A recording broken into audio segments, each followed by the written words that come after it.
दोस्तों, इस दुनिया में जब भी प्रेम की मिसालें दी जाती हैं, तो उनमें सबसे पहला नाम भगवान श्री कृष्ण और राधा जी का आता है। धार्मिक ग्रंथों के मुताबिक श्री कृष्ण को अपार प्रेम का प्रतीक माना जाता है और पुराणों के अनुसार ऐसा बताया जाता है कि श्री कृष्ण की 16,108 रानियां थीं, जिनमें से रुक्मणी और सत्यभामा उनकी सबसे मनपसंद रानियां थीं। इसके अलावा ये भी बताया जाता है कि श्री कृष्ण अपने बचपन में गोपियों के साथ गोकुल में रास लीलाएं किया करते थे, जिनकी कहानियां आज भी सबसे ज्यादा मशहूर हैं। लेकिन दोस्तों, क्या आपको ये पता है कि सभी को प्रेम सिखाने वाले श्री कृष्ण का नाम आज भी केवल और केवल राधा जी के साथ ही क्यों लिया जाता है? आपने जब भी कृष्ण भक्तों को देखा होगा तो गौर किया होगा कि वो हमेशा ही राधे श्याम नाम का ही जाप करते हैं। इस दुनिया में जब भी श्री कृष्ण और राधा जी के प्रेम का कहीं जिक्र किया जाता है तो सभी के मन में अक्सर ये सवाल उठता है कि जब आखिर श्री कृष्ण और राधा जी के बीच इतना अधिक प्रेम था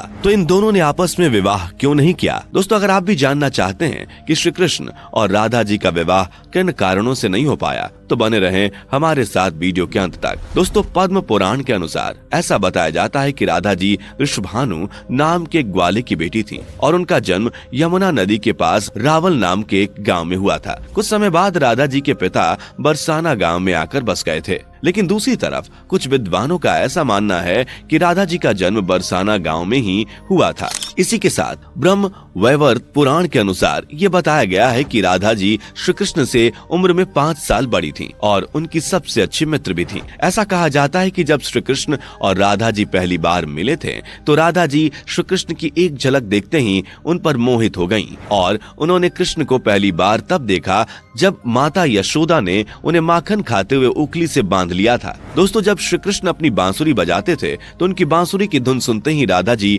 दीवानी हो जाती थी और बेसुध होकर नाचने लगती थी। इसके साथ साथ ये बताया जाता है कि राधा जी श्री कृष्ण की बांसुरी की धुन में इतना खो जाती थीं कि उन्हें अपने घर का भी ध्यान नहीं रहता था, जिस वजह से समाज के लोगों ने राधा जी को ताने मारना चालू कर दिया और इस बात को लेकर राधा जी के घर वालों ने उनका घर से निकलना भी बंद कर दिया था। लेकिन जब श्री कृष्ण जी को ये बात पता चली कि राधा जी के घर वालों ने उनका घर से निकलना तक बंद कर दिया है, तो उन्होंने ये बात यशोदा माता को बताई और वो राधा जी से विवाह करने की जिद करने लगे।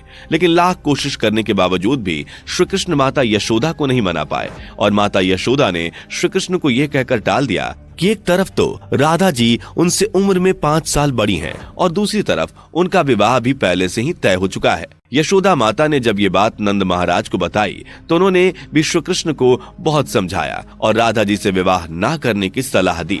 लेकिन इतना समझाने के बावजूद भी जब श्री कृष्ण राधा जी से विवाह की जिद नहीं छोड़ रहे थे तो फिर नंद महाराज श्री कृष्ण को ऋषि गर्ग के पास ले गए और जब श्री कृष्ण ऋषि गर्ग के पास गए तो ऋषि गर्ग ने श्री कृष्ण को बताया कि उनके असली माता पिता देवकी और वसुदेव हैं, जिनको उनके मामा कंस ने बंदी बनाकर रखा है। इसके साथ साथ ऋषि गर्ग ने श्री कृष्ण को यह भी समझाया कि उनका जन्म केवल और केवल दुष्टों का नाश और धर्म की स्थापना करने के लिए हुआ है। और जब ऋषि गर्ग ने श्री कृष्ण को उनकी वास्तविकता से परिचय कराया, तभी से राधा जी और श्री कृष्ण के बीच दूरियां पैदा होने लगी। कुछ समय बाद जब श्री कृष्ण और बड़े हुए तो उन्हें कंस के बुलाने पर वृंदावन छोड़कर जाना पड़ा। कहा जाता है कि जब श्री कृष्ण वृंदावन छोड़कर मथुरा जा रहे थे तो वो चुपके से राधा जी के घर उनसे मिलने पहुंचे थे और उनसे बिना कुछ कहे ही उनको अपनी बांसुरी तोहफे में दे दी थी। इसके कुछ समय बाद ही श्री कृष्ण अपने बड़े भाई बलराम जी के साथ वृंदावन को छोड़कर मथुरा की ओर रवाना हुए और ऐसा बताया जाता है कि जब श्री कृष्ण वृंदावन को छोड़कर मथुरा चले गए तो राधा जी उनकी यादों में फूट फूट कर रोती थीं और समाज के दबाव में आकर उन्हें ना चाहते हुए भी अपने पिता की इच्छा के अनुसार किसी और से विवाह करना पड़ा था। ऐसा बताया जाता है कि श्री कृष्ण के जाने के बाद राधा जी का विवाह माता यशोदा के भाई प्रयाण से हुआ था और राधा जी को अपनी एक अलग दुनिया बसानी पड़ी थी। राधा जी का विवाह होने के बावजूद भी जब उन्हें श्री कृष्ण की याद आती थी तो वो अक्सर बांसुरी बजाकर उनकी यादों में लीन हो जाया करती थी।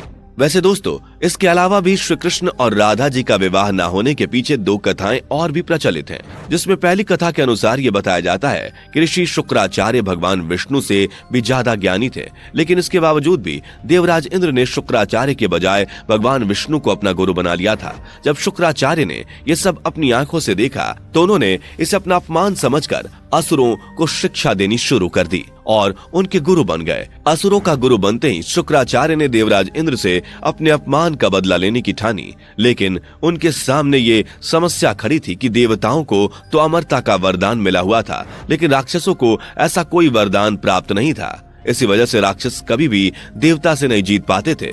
इस समस्या को सुलझाने के लिए असुर गुरु शुक्राचार्य ने भगवान शिव की घोर तपस्या की और उन्हें प्रसन्न किया। इसी के साथ साथ शुक्राचार्य ने भगवान शिव को ही अपना गुरु बना लिया। भगवान शिव को अपना गुरु बनाते ही शुक्राचार्य ने उनसे मृत संजीवनी वरदान पाने की सोची। आपको बता दें कि मृत संजीवनी वरदान एक ऐसा वरदान है जिससे किसी भी मरे हुए इंसान को वापस जिंदा किया जा सकता है। मृत संजीवनी वरदान के लिए जब शुक्राचार्य भगवान शिव की तपस्या करने जा रहे थे तो उन्होंने सभी राक्षसों को अपने माता पिता ऋषि भृगु और काव्य माता की कुटिया में रहने के लिए कहा, ताकि उनके होते हुए कोई भी देवता राक्षसों को नुकसान न पहुंचा सके।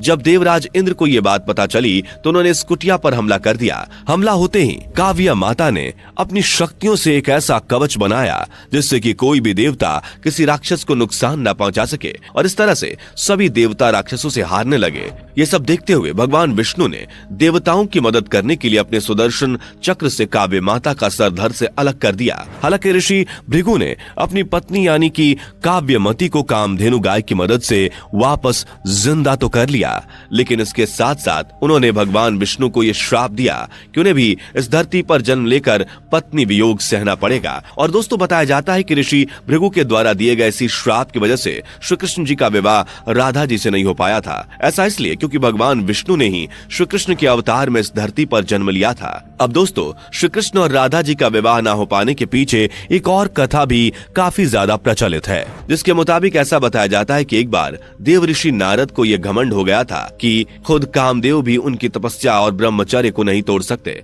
ये सब देखते हुए भगवान विष्णु ने सोचा कि क्यों ना देवर्षि नारद का ये घमंड तोड़ा जाए। और जब देवर्षि नारद एक बार रास्ते में कहीं जा रहे थे तो उन्हें एक बहुत ही सुंदर नगर दिखाई दिया जहाँ माता लक्ष्मी के स्वयंवर का आयोजन किया जा रहा था। तब नारद मुनि उस नगर में गए और वो माता लक्ष्मी की एक झलक देखते ही उन पर मोहित हो गए। लक्ष्मी जी के रूप और सुंदरता को देखकर देवर्षि नारद का ब्रह्मचर्य तो भंग हो ही चुका था, इसलिए उन्होंने ये सोचा कि क्यों ना इस स्वयंवर में हिस्सा ले लिया जाए। लेकिन इससे पहले देवर्षि नारद भगवान विष्णु के पास गए और उनसे कहा कि आप अपना सुंदर रूप मुझे दे दीजिए और मुझे हरि जैसा बना दीजिए। दोस्तों, आपको बता दें कि हरि का एक और अर्थ वानर होता है, लेकिन देवर्षि नारद ये बात नहीं जानते थे और भगवान विष्णु ने उन्हें एक वानर रूप दे दिया।